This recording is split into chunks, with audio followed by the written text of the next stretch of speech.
minister, Reverend Wanda, to come up.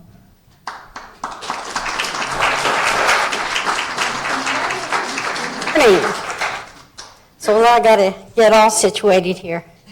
Okay, so before I begin, I have another presentation. If Bob Salazzo would come forward, please. I have a gift for you.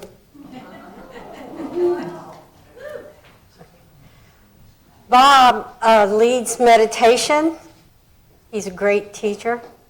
And I believe with all my heart, that Unity was built and continues to thrive on the power of prayer. And Bob Salazzo is our pastoral care team lead. So I really appreciate you, Bob. And on behalf of the members of Unity, I'd like to present this to you. Should I?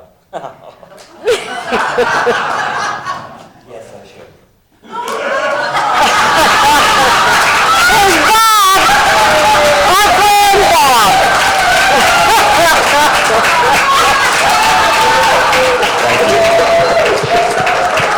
I love you, Bob.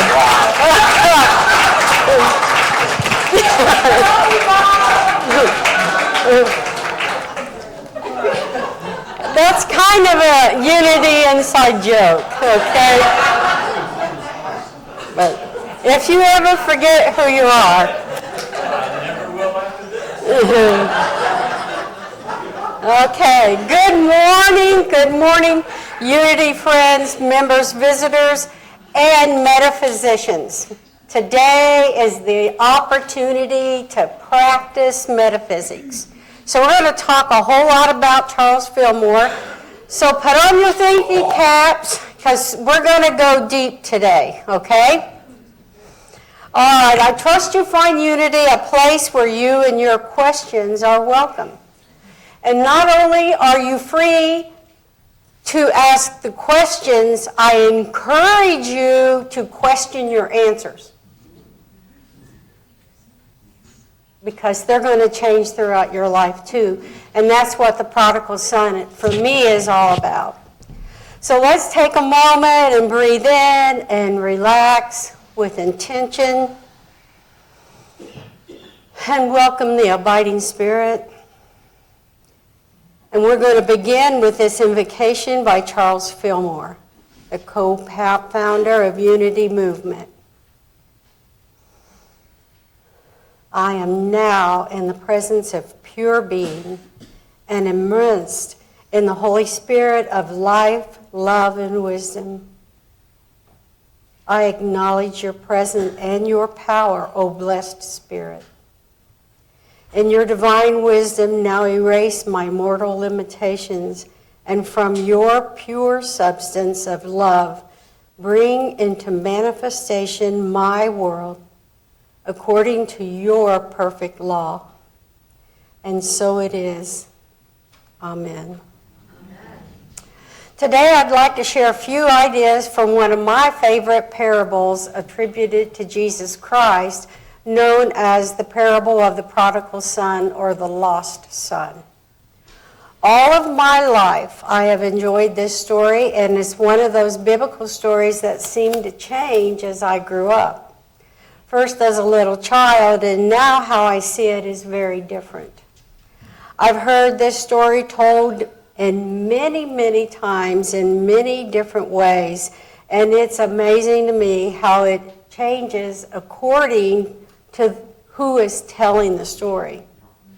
When Jesus was teaching, it was usually, but not always, in the form of parables, which are simple stories used to illustrate a moral or spiritual lesson. Much like the Hindu story of the blind man and the elephant, a parable is a teaching method using the familiar to illustrate unfamiliar concepts. It is a story or saying that demonstrates a truth using comparison or exaggeration. The parable of the prodigal son is only found in the Gospel of Luke, but it is one of the most popular parables, and I like to think of it as having part 1 and part 2. But today I'm only going to focus on part 1, and we'll take a look at part 2 next month. So I'm reading from the New International Version. Then Jesus said, "There was a man who had 2 sons. The younger of them said to his father, 'Father, give me the share of the wealth that belongs to me.' So he divided his assets between them. A few days later, the younger son gathered all that he had and traveled to a distant region, and there he squandered his wealth in riotous living. When he had spent everything, a severe famine took place throughout the region, and he began to be in need. So he went and hired himself out to one of the citizens of that region, who sent him to the fields to feed the pigs. He would have gladly filled his stomach with the pods that the pigs were eating, but no one would give him anything. But when he came to his senses, he said, 'How many of my father's hired hands have bread enough and to spare? But here I am dying of hunger. I will get up and go to my father, and I will say to him, Father, I have sinned against heaven and before you. I am no longer worthy to be called your son. Treat me like one of your hired hands.' So he set off and went to his father. And while he was still far off, his father saw him and was filled with compassion. He ran and put his arms around him and kissed him. Then the son said to him, 'Father, I have sinned against heaven and before you. I am no longer worthy to be called your son.' But the father said to his slaves, 'Quickly bring out a robe, the very best one, and put it on him. Put a ring on his finger and sandals on his feet. And get the fatted calf and kill it, and let us eat and celebrate. For this son of mine was dead and is alive again. He was lost and is found.' And they began to celebrate." Did you notice the father said the son was lost and is now found? Jesus taught a lot of parables of being lost. And this is one of those that we could spend 6 months or more studying. It is so full of history, metaphor, and metaphysical teachings. Anyway, in the Jewish traditions of the time, it would have been unusual for a second son to ask for his inheritance before the death of his father. Most of the inheritance would go to the firstborn son, along with the responsibility of assuming the role of head of household upon the death of the father. The remaining sons would receive little or no inheritance at all. Usually when the younger sons did ask for their inheritance prior to the death of the father, it was due to friction or discord between the brothers. And then the younger brother would take their inheritance and leave the family. You'll hear that story repeated all throughout the Bible, first with Cain and Abel, and then later with Esau and Jacob. Or maybe everything was just peachy keen and the younger son just wanted a different kind of life or had a real longing for adventure. We can only assume and guess the true motives of the younger son. But given the audience that Jesus was addressing at the time, I'm guessing the first scenario was more accurate. So here we have a younger son who goes to his dad asking for his inheritance, which the father agrees to. The son leaves home, squanders his inheritance, bad times come, and finds himself doing one of the most unclean jobs a Jew can do. Nearly starving, he finally remembers home. Decides to take a chance, return and ask for forgiveness. The dad sees him at a distance and runs to meet him, throwing his arms around him, I'm sure, with tears in his eyes from happiness. The son asks for forgiveness and employment. He asks for a job. But the dad wouldn't hear of it, but he put sandals on his feet, which not even the slaves or servants wore sandals, a robe around his shoulder, and a ring in his finger, and woohoo, they're having a party. Looking beyond the story itself and Jewish tradition through the lens of metaphysical interpretation, Charles Fillmore, okay, here we go. Listen, you know, if you read Charles Fillmore, you know what I'm talking about. In his commentary in the Fillmore Study Bible, teaches that the two sons are soul consciousness and sense consciousness. I'm going to go back to the last time I spoke with you. Remember that Jesus referred Christ consciousness to Father, okay? Soul is another word we use for mind. Through the soul, we are related to spirit, and through the senses to the flesh. These mental states are that from which our thoughts are formed. All the thoughts of a spiritual character gravitate together and form a state of consciousness that is pervaded by the Spirit and always sustained by divine mind. This is spiritual soul, or the superconsciousness. This human soul, mind, finds its first pleasure through the senses. This is the exuberance of youth, where every human sense is flooded with life. So, you know, I was always kind of taught that the prodigal son, the younger son, was like some big screw up.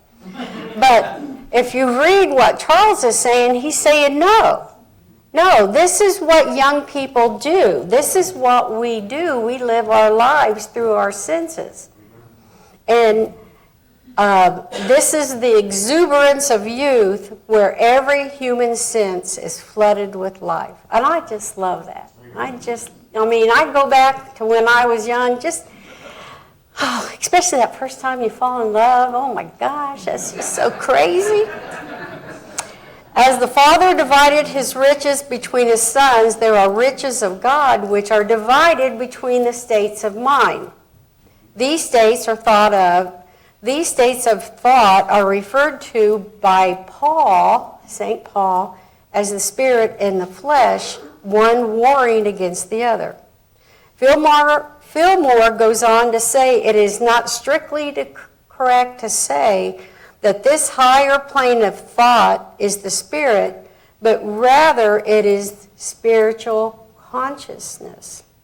Spirit is capital S. Spirit does not war against anything or anybody. Okay? By traveling to a far country, this is the pleasure of the senses, which gradually finds itself centering about the things it thinks so much about. This is one of our principles. Thoughts in mind create in kind.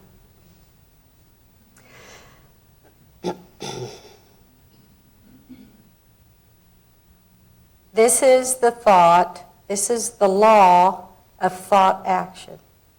What you think a great deal about and like to do, you gradually become attached to it. And in time, the attachment becomes so strong that you separate yourself from everything else. Thinking only about pleasure in objects leads one to lose connection to spirit. This is the journey into the far country. Detached in consciousness from real source of existence, the sense consciousness gradually uses up the life that is left. And this is the famine. Having lost connection, the son begins to be in want. Having the thought of eating the husk from the food supply of pigs, he descends even farther into sense consciousness and tries to nourish himself from that which he is now attached to.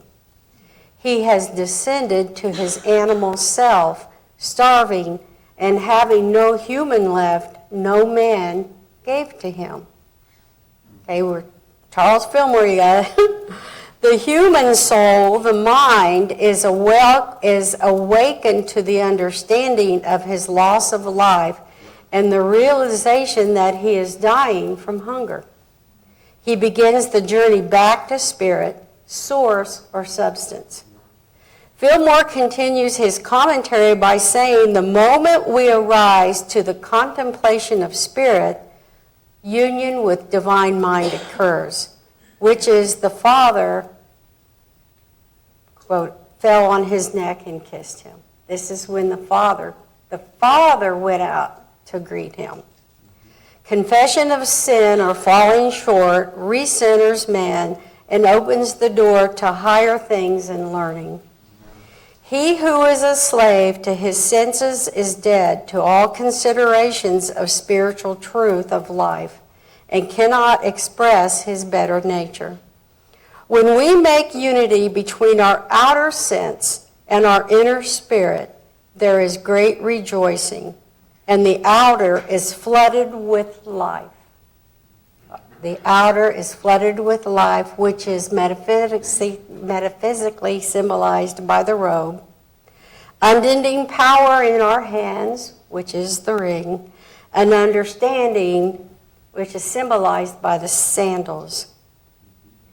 And as a side note, almost always when they talk about feet, as in when Jesus washed the feet of his disciples, it symbolizes understanding. The fatted calf is the richness of strength. We're getting into the 12 powers now. When all these relations have been established between the within and the without, there is rejoicing. The dead man of sense is made alive in the consciousness of spirit. The lost is found. Did you notice nowhere will you find judgment, labeling good or bad, only union and acceptance. Our inheritance we call the 12 powers. When we are lost only in our senses, we do not engage in our higher selves, our intuition, or our feelings. We live in a strange land of past and present and never the now. But nowhere will we find that our sense selves, ego, is bad, but only to bring it into union with our higher selves. When we become engaged or hooked on the things we can't control, like famine or life is unfair, we fail to live in the present moment. And we live in a far-off, distant place. We hunger for meaning. We're not actively producing productivity with our powers. For many of us, it's only when we realize we're living in pig pens do we wake up. But it's all good. It's part of the journey. It's I call it the adventure of living. And I think Neil Diamond said it best when he said, being lost is worth the coming home. Now, one other thing. A couple weeks ago, I heard this saying in one of my classes, and it just really made an impression on me. You know, when we're young, or start any journey, any relationship, even I'm going to really stick my neck out here, even when we first come to unity, so many people tell me, oh, I'm home. You know, we fall in love, and then the next thing you know, the shininess starts to wane a little bit. Reality kicks in. Why don't you pick up your socks? You're always making a mess. But that's where true love starts. Okay? Because now the infatuation's over, and the hard work begins. You know, we think life, this is the expression, we think that life is all going to be unicorns and rainbows. You know, I'm going to graduate high school and go to college and get a job, and I'm going to make all this money. We're going to have a big house, and we're going to drive a fast car. But I'm telling you, true spiritual growth begins when you stand on the curbside and your house is burning down. You stand there, it's not the unicorns and the rainbows that you thought. Your house is on fire. And you're hungry and you're dying of thirst. That's when spiritual growth begins. And there's not a single person in this room who hasn't stood on that corner and watched their house burn down. Not a single one of us. And the thing is, there's no judgment in that, because that is the journey. That is the journey. So for today's meditation, we're going to practice our inheritance, and we're going to do a 12 powers meditation. So just center yourselves and take a few breaths with intention and relax your body. Relax your body with intention. Take a few deep breaths. Close your eyes or soften your gaze.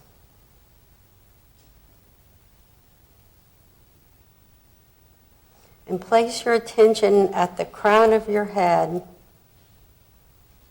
and think to yourself, the Christ of God is awakened in me.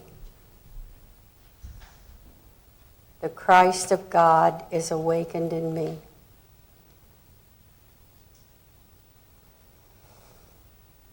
The crown of the head represents Christ's center of the superconsciousness of mind. The Christ of God is awakened in me. Now let your focal point of your attention move to the forehead with this thought. I am aware that the Christ of God is awakened in me. I am aware the Christ of God is awakened in me.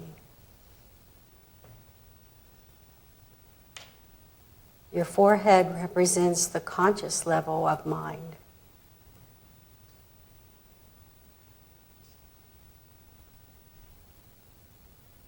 Bring your attention now to the solar plexus and affirm, I am grateful that the Christ is awakened in me.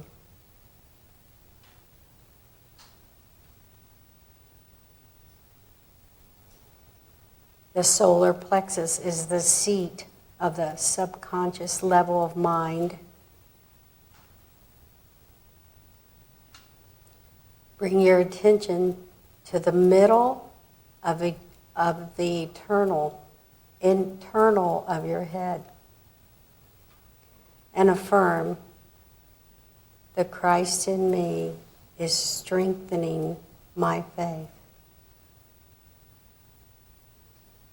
As you breathe, affirm, my faith is helping me focus on the presence and power of God.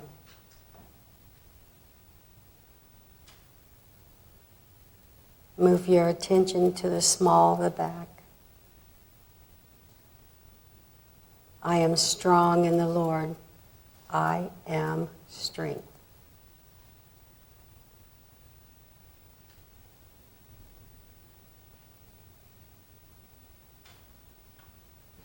Now move your attention back to your solar plexus.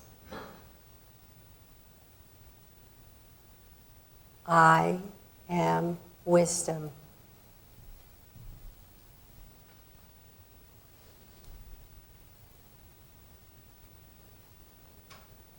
I am love.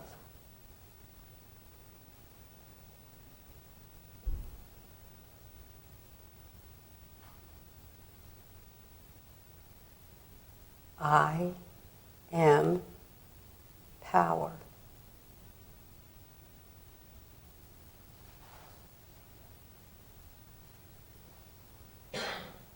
Move your focus between your eyes and affirm, My imagination is spiritually awakened.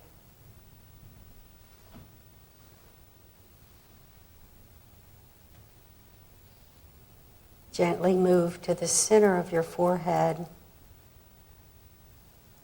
The light of understanding enables me to see clearly.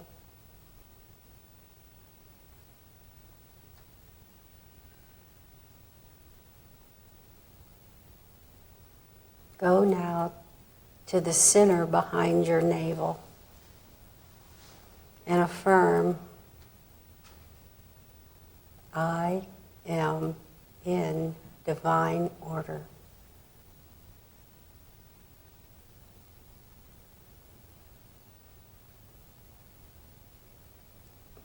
Gently focus on the back of your neck. I am filled with energy.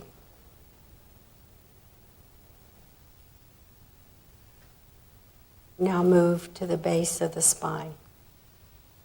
I release all that limits my spiritual unfoldment.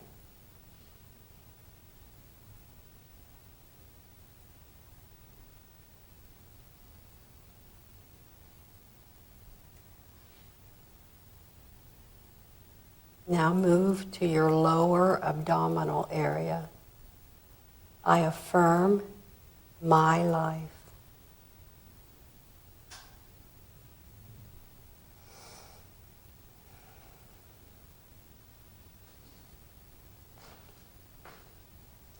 I affirm the cleansing life of God is flowing now through me.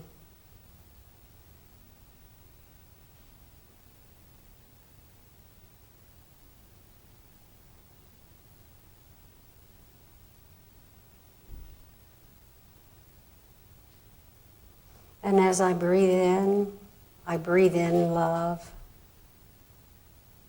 And as I breathe out gratitude.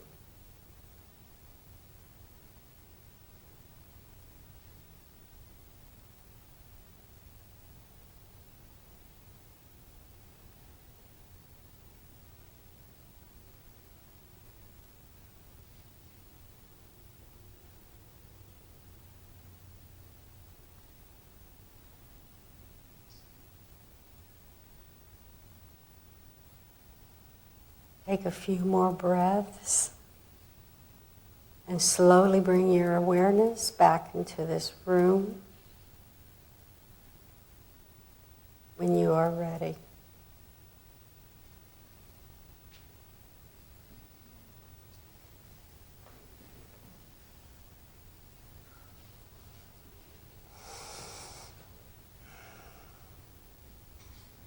I close with this poem from poet Mark Nepo, The Flute of Interior Time.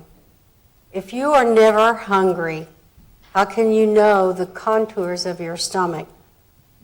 If you are never thirsty, how can you know the edges of your voice? If you are never disappointed, how can you know the reaches of your heart? If you are never in doubt, how can you know the ceiling of your mind? If you are never empty, how can you know the fullness of your spirit? If you are never alone, how can you know God? Thank you for sharing your time with me this morning. May you and yours be blessed.